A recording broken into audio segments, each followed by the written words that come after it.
What you should know before you get angel bite piercings. Coming up next on Consultations by a Piercer. For those that are new to the channel, welcome to the channel. Welcome to the Body Piercing and Tattooing channel. Hope you're finding the videos helpful, useful, and etc., but you might not know who I am. My name is DaVo. I'm a professional body piercer and have been since 1994. I own and operate the Axiom Body Piercing Studio, located right here in Des Moines, Iowa, inside Skin Kitchen Tattoo. Piercings we're talking about today is a lip piercing grouping or beauty bark piercing grouping, actually. It is 2 piercings on your upper lip. Usually in alignment with your nose. Place either above or below the gum line to remove or limit the amount of contact it has and possible damage it could cause. Average healing time is 8 to 12 weeks on this piercing. First 2 weeks, you want to clean twice daily using a sterile saline spray. Now, personally, I like Neomed's Piercing Aftercare. It comes out in a fine mist. With that, you just spray it directly on, leave it alone for about 5 minutes, and then pat it dry. If you have the kind that comes out like a squirt gun, then you want to do compresses. It's best to use a sterile piece of gauze sponge, but if you can't find that, a clean paper towel can work. Fold it up, spray it to the point where it's saturated with the liquid, lay it against the piercing for roughly about 5 to 10 minutes, pat dry. That you want to do twice daily, and if you're looking for saline, you can't find Neomed, basically the main things you want to look for is that it's in a pressurized can. When you look at it, it says sterile saline spray. When you turn it over, under ingredients, it has sodium chloride, aka salt, and distilled water. Nothing else. Clean with the saline twice daily, once a day. At the end of your shower, I suggest pulling your hair and everything out of the way and letting the water flow over the area for about 30 seconds. What we're doing with the saline and the rinsing in the shower is we're removing that lymph or discharge that hardens a crust on the jewelry. The crusties! Ooh, gross, it's crusty. The reason why we want to take it off is not just because it's gross, but because leaving it on there and the jewelry moving and shifting can be very uncomfortable, and it can also lead to issues. If you get to a point where it doesn't seem like it wants to come off or there's an obsessive amount of it, see your piercer, have them clean it for you, and have them take a look at it because there might be something else going on.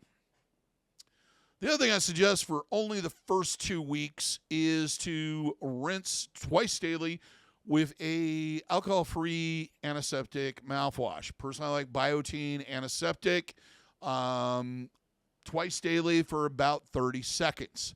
Also, it's a good idea to rinse with a saline mixture or salt mixture, basically 1/8 of a teaspoon per cup of distilled water for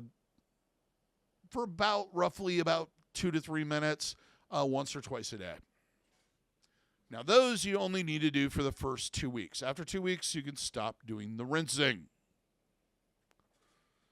Now let's talk about the things you don't want to do, the things that cause problems, like cross-contamination prevention. Well, it doesn't cause problems, but it prevents them. Wash your hands before you handle it. Try to handle it by the ends whenever possible. The only time you really have any contact with these piercings is when you're checking the tightness of the ball, which I suggest doing weekly. The rest of the time, leave it alone. Don't touch it. Don't play with it. Don't spin it. Don't move it. Don't touch it to make sure it still hurts. Leave it alone. No oral contact, deep mouth kissing, or sexual contact for a minimum of 8 weeks.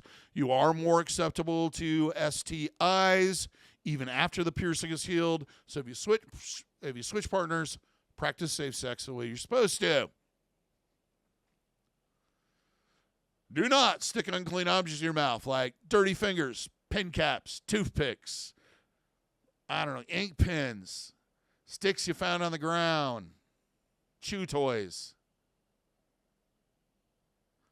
Keep your food utensils clean and do not share food items or utensils with other people. Never a bad idea to start with a fresh toothbrush the day of the piercing, just to be on the safe side. Do not swim. I know you're going to get conflicting things about this, like, oh, it's okay for about a week. Here's the deal. You have 2 open wounds on your body until it's healed. Any body of water that you can get in, that you can completely submerge your body in and move around in, is probably going to be filled with microorganisms, no matter how well it's treated, tested, or what have you. They're in those foreign pathogens get their way into the piercing, they can cause an infection. The other thing is everybody should know this by now. There is no way to swim without getting water in your mouth. So take that into account the next time you decide to go and swim in the pond. Keep them pets away from it. Do not let them sleep in the bed with you, especially the smaller animals like to sleep up by your face. Oral piercings are prone to swelling. So let's talk about trauma, swelling, and abuse, and reducing that swelling. Don't sleep on the piercings. Make sure you're sleeping on your back or figure out a way to elevate the piercings off the bed. Once again, do not spin it, do not rotate it, do not move it, leave it alone. Do not play with the piercing. It's not something to play with. Leave them alone. Don't chew on them or any of that other stuff or pull them in and out and all this. All of that stuff is going to lead to more swelling. More movement, more swelling. For the first 2 weeks, you want to cut down on your intake of tobacco, alcohol, cannabis, hot and spicy foods, things that are extremely warm in temperature, vaping, or anything that may agitate the piercing. If you ingest something and it hurts, don't ingest it. It's that simple. Understand, you're dealing with 2 piercings. You're going to have twice the amount of contact, twice the amount of movement, twice the amount of swelling. Stick with simple foods or soft foods that are easy to digest and don't involve a lot of chewing. Eat slowly and carefully. It can be kind of a hassle at first, and it can also be uncomfortable to eat at first. Often with lip piercings, opening your mouth wide is really uncomfortable. Reduce talking as much as possible. The more movement you have, the more swelling you see. So if you can kind of cut back on that, or maybe you have a 3-day weekend, it's usually best to kind of do it that Friday, so you have 3 days where you don't have to talk because you're not at work.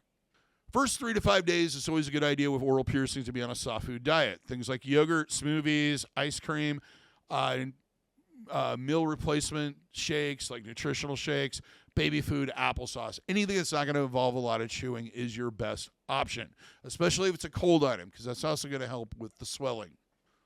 Now, you can reduce your swelling by gently sucking in ice chips for the first 24 to 28 hours, eating lots of cold items like shakes and etc., staying hydrated, especially throughout the night when you naturally dehydrate. Usually with swelling, when you do notice it or when it's at its worst, is usually first thing in the morning. With lip piercings, either the second or third day sometimes before it starts to swell, but that's usually when you see the worst of it.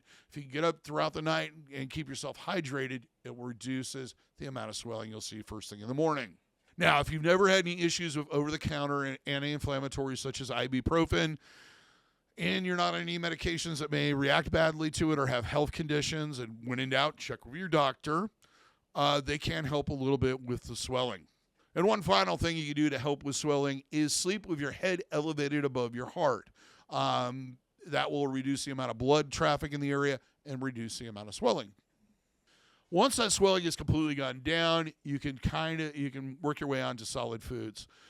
Be very cautious at first. Stick with kind of simplistic meat and potato type things that you can pick up a fork and shove completely into your mouth. Be careful. Eat slowly. It might be a bit of a hassle at first or frustrating, but eventually it'll become normal to have that jewelry in there and feel stranger to have it out. That, and it always gets easier once you downsize the jewelry to the shorter post. Now, there are risks with any oral piercing of enamel erosion, gum erosion, and softening of the bone structure in your mouth. This is something that usually, if the piercing causes this, it's irreversible. So any sign that you're starting to get problems, you need to remove the jewelry immediately. Downsizing the jewelry to the shorter post reduces the amount of contact with teeth, gums, and bones, so it's very important that you downsize on a timely basis. We generally suggest 4 to 6 weeks into the healing process. The other risk, which is a little smaller on lip piercings over tongue piercings, is swallowing jewelry parts.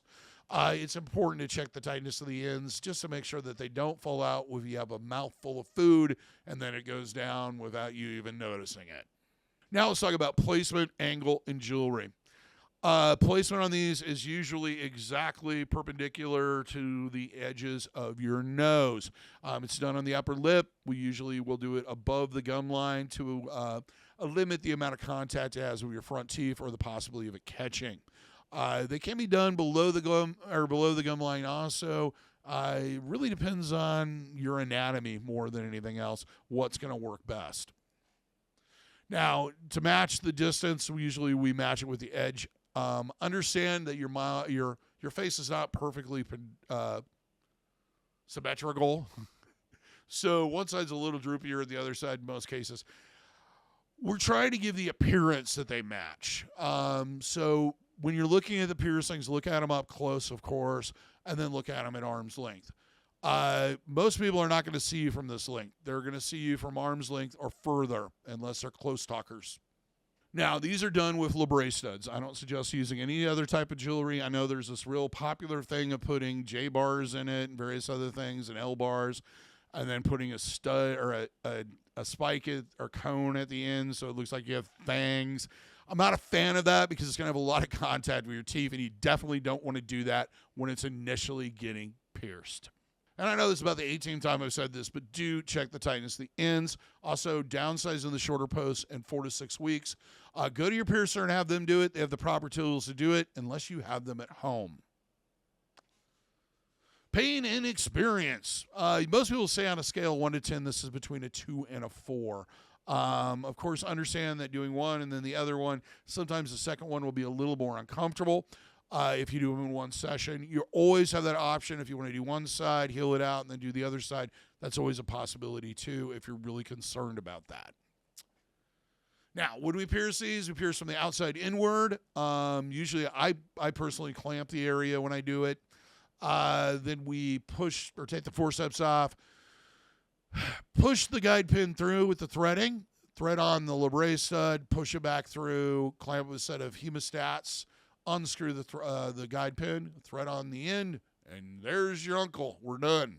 Usually the thing that takes the longest is getting that ball or end lined up and put on there, especially if it's an odd shape. That can be a little tricky.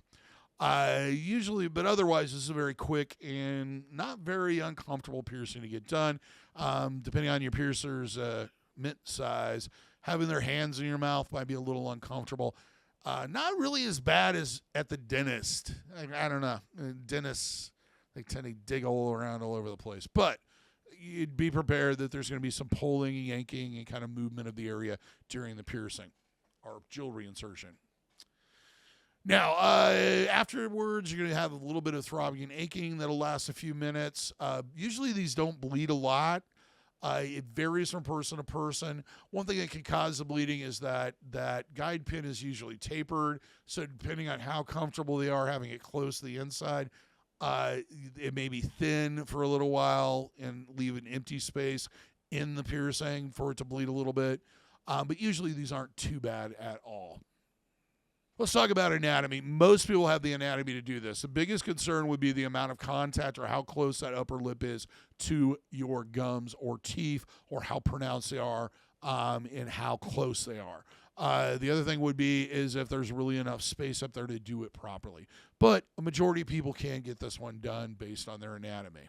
Now let's finish out with what you should consider. This is 2 piercings, healing at one time. Makes things a little bit more complicated.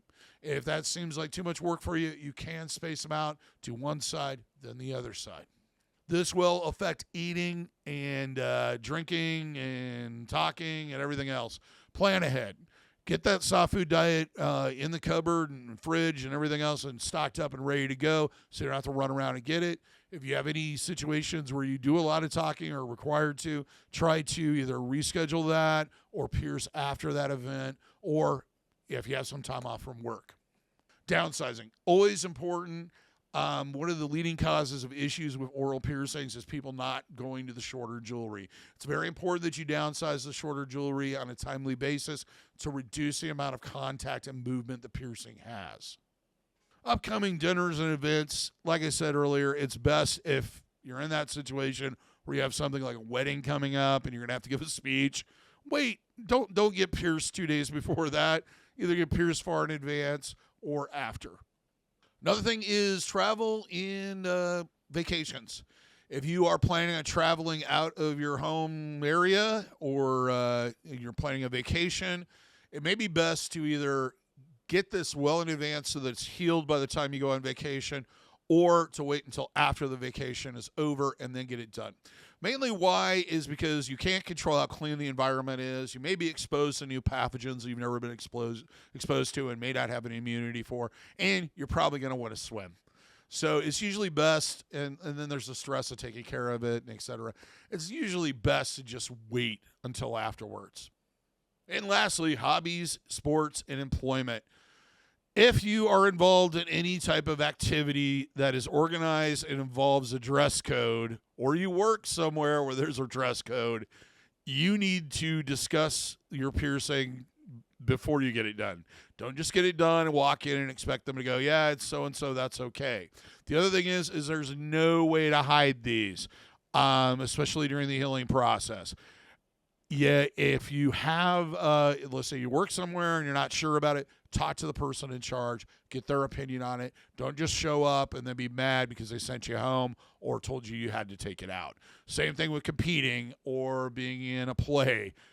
Your character may not have angel bite piercing, so it may not fit the character. So that may, dictate whether or not you can do that thing. So use some common sense. It's not a situation where you want to apologize about. Do it and apologize later, because oftentimes there is no apologizing. It's just take it out or leave.